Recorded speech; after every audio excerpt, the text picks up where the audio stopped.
Hello friends, ગામઠી કિચનમાં તમારું હાર્દિક સ્વાગત છે।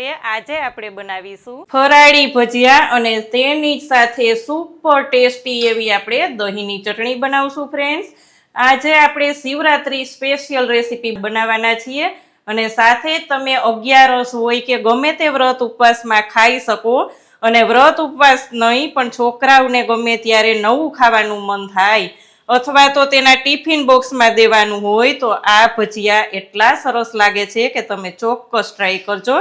તો ચાલો જોઈ લઈએ આને કેવી રીતે બનાવવા। સબસ્ક્રાઇબ કરો ગામઠી કિચનને ને બેલ આઇકોન દબાવો લેટેસ્ટ કુકિંગ વિડીયો જોવા માટે। ફરાળી ભજીયા બનાવવા માટે મેં અહીં 3 નંગ બટાકા લીધા છે। જેટલા આપણે ભજીયા બનાવવાના હોય તેટલા બટાકા લેવાના। અહીંયા આપણે બટાકાને છાલ કાઢી અને પછી ધોવાના રહેશે, કારણ કે ખમણ કરી લીધા પછી આપણે ખમણને ધોવાનું નથી, જેથી કરીને આપણા બટાકાના ભજીયા ખૂબ જ ક્રિસ્પી થાય।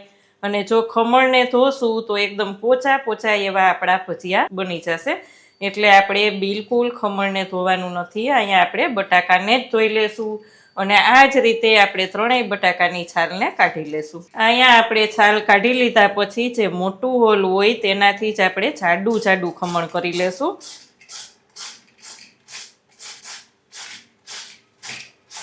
આ જ રીતના આપણે ત્રણેય બટાકાનું જાડું ખમણ કરી લેવાનું છે, તમે જોઈ શકો છો ફ્રેન્ડ્સ। અહીંયા આપણે બધા જ બટાકાનું ખમણ કરી લીધું છે, તેમાં મસાલા કરી લઈએ। તો તેના માટે આપણે લેવાનું છે શેકેલ જીરાનો પાવડર। આખું જીરું શેકી અને તેનો પાવડર કર્યો છે। 1 ટીસ્પૂન લેશું। 1/2 ટીસ્પૂન લેશું મરી પાવડર। અહીંયા આપણે લીધો છે સામો એટલે કે મોરૈયાનો પાવડર કરી લીધો છે, તેને 3 ટેબલ સ્પૂન આપણે લઈ લેશું અને તેમાં જ આપણે 3 ટેબલ સ્પૂન લેશું રાજીગરાનો લોટ। અહીંયા આપણે 3 ટેબલ સ્પૂન રાજીગરાનો લોટ લેશું। બાઇડિંગ માટે વધારે જરૂર પડશે તો વધારે લોટનો આપણે ઉપયોગ કરીશું। અહીંયા આપણે જીરાને શેકીને પાવડર કરીએ તો ખૂબ જ સરસ થાય છે। દરેકમાં આપણે એડ કરવાનું હોય એટલે આ જ રીતના હું શેકી અને પાવડર બનાવીને રાખી દઉં છું, જેથી કરીને દર વખતે આપણે શેકીને પાવડર ના બનાવવો પડે। અહીંયા સિંગદાણા શેકીને તેની છાલ કાઢી અને તેનો ભૂકો આપણે લીધો છે, તે 2 થી 3 ટેબલ સ્પૂન આપણે લઈ લેશું। અહીંયા આપણે લઈ લેશું સફેદ તલ 2 ટેબલ સ્પૂન, દળેલી ખાંડ લઈ લેશું 1 ટેબલ સ્પૂન, જે બિલકુલ ઓપ્શનલ છે। અહીંયા આપણે લેશું સ્વાદ અનુસાર નમક। અહીંયા લેશું ટોપરાનું ખમણ 1 થી 1.5 ટેબલ સ્પૂન લઈ લેશું। ઝીણો ભૂકો છે ટોપરાનો તે લઈ લેશું, જેથી કરીને આપણા ભજીયા એકદમ ટેસ્ટી લાગશે। આટલા ઇન્ગ્રેડિયન્ટ્સ આવતા આપણા ભજીયા એટલા ટેસ્ટી બનશે। અને અહીંયા આપણે લીધી છે આદુ મરચાંની પેસ્ટ। આદુ મરચાંની પેસ્ટનું પ્રમાણ પણ થોડુંક વધારે રાખશું, 1.5 ટેબલ સ્પૂન જેટલું, એટલે એકદમ ટેસ્ટી એવા ભજીયા તૈયાર થશે આપણા। અહીંયા આપણે લીધા છે લીલા ધાણા અને છેલ્લે લઈ લેવાનું છે આપણે 1 ટેબલ સ્પૂન લીંબુનો રસ અને બધું જ ચલાવી લેશું। અહીંયા આપણે બધું જ એકદમ સરસથી મિક્સ કરી દેવાનું છે। અહીંયા આપણે બટેટાના હિસાબે પાણીની કાંઈ પણ જરૂર નહીં પડે। અહીંયા આપણે થોડીક વાર પછી એવું લાગે કે બાઇડિંગ નથી થતું, બધું એકદમ ચોળીને મિક્સ કરી લેવાનું છે, જેથી કરીને બાઇડિંગ આવી જ જશે। પણ એવું લાગે કે નથી થતું તો મોરૈયાનો લોટ અને રાજીગરાનો લોટ પાછો એડ કરવાનો રહેશે। પણ બને ત્યાં સુધી તો આ જ રીતના ચોળી લેશું એટલે બિલકુલ નહીં જરૂર પડે, તમે જોઈ શકો છો। અને આ જ રીતે આપણે ભજીયા તૈયાર કરવાના છે। આ રીતના તૈયાર કરી અને તેલમાં એડ કરતા જશું। અહીંયા આપણે આ જ રીતના ભજીયા મૂકવા માંડશું। મીડિયમ એવું તેલ ગરમ થઈ જાય એટલે આપણે ભજીયાને આ જ રીતના મૂકી દેવાના છે।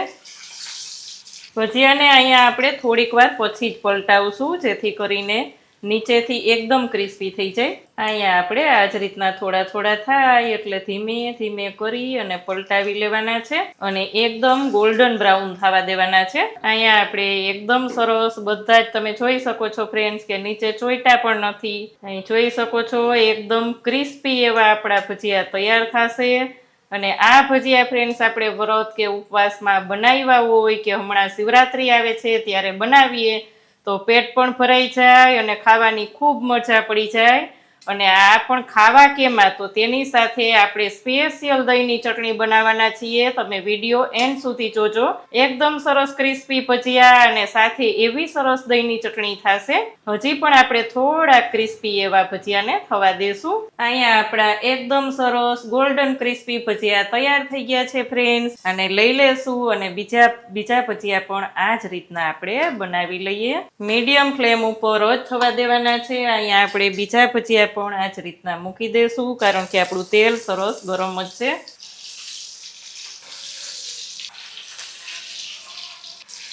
આને પણ આપણે થોડીક વાર થાય પછી જ પલટાવીશું. અહીંયા આપણે બીજી વારના ભજીયા પણ આ જ રીતના તમે જોઈ શકો છો કેવા સરસ ક્રિસ્પી થયા છે. તેને પણ આપણે પ્લેટમાં લઈ લઈએ અને હજી એકવાર થાય એટલા ભજીયા છે તો હું તેને પણ તે જ રીતના બનાવી લઈશ ફ્રેન્ડ્સ. એકદમ ટેસ્ટી એવા આપણા ભજીયા તૈયાર થયા છે. અહીંયા આપણા ફરાળી ભજીયા તૈયાર છે. હવે બનાવીએ દહીંની ચટણી. અહીંયા આપણે અડધો કપ મોડું દહીં લીધું છે. દહીં હંમેશા મોડું જ લેવાનું જેથી કરીને ચટણીનો ટેસ્ટ એકદમ સરસ આવે. 1 ટેબલસ્પૂન સિંગદાણા, શેકેલા સિંગદાણાનો પાવડર લેશું જેથી કરીને ચટણી એકદમ ટેસ્ટી લાગશે. તમે ચોક્કસ ટ્રાય કરજો જો સિંગદાણાનો પાવડર ના લેતા હોય તો. અહીંયા 1 નંગ મરચું લીધું છે અને એને આ રીતના બારીક આપણે કાપી લીધું છે. થોડાક આપણે લઈ લેશું લીલા ધાણા બારીક કાપેલા અને તેમાં જ આપણે લઈ લેશું મરી પાવડર. 1/2 ટીસ્પૂન મરી પાવડર લેશું અને દળેલી ખાંડનું થોડુંક પ્રમાણ વધારે રાખશું એટલે 1 ટેબલસ્પૂન દળેલી ખાંડ લેશું જેથી કરીને એકદમ ખાટી મીઠી ટેસ્ટી એવી આપણી ચટણી તૈયાર થાય. અને વ્રત કે ઉપવાસમાં લેવાનું હોય તો આપણે સૌ કોઈ જાણીએ છીએ કે સિંધા નમક જ લેવાનું. અહીંયા આપણે લીધું છે ટેસ્ટ અનુસાર સિંધા નમક અને બધું જ એકદમ સરસ ચલાવી લેવાનું.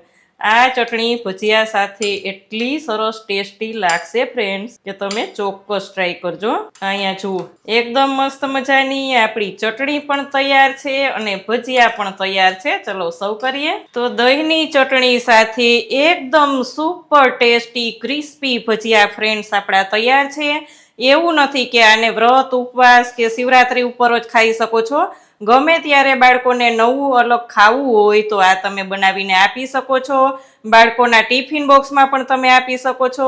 તો ફ્રેન્ડ્સ આજની રેસીપી કેવી લાગી કોમેન્ટ તો ચોક્કસ કરજો હો ને. કેવી લાગી આજની રેસીપી? જો સારી લાગે તો વિડીયોને લાઈક કરજો, શેર કરજો. ચેનલમાં નવા હોય તો સબસ્ક્રાઈબ કરી બેલ આઇકોન પ્રેસ કરજો. આવજો ફ્રેન્ડ.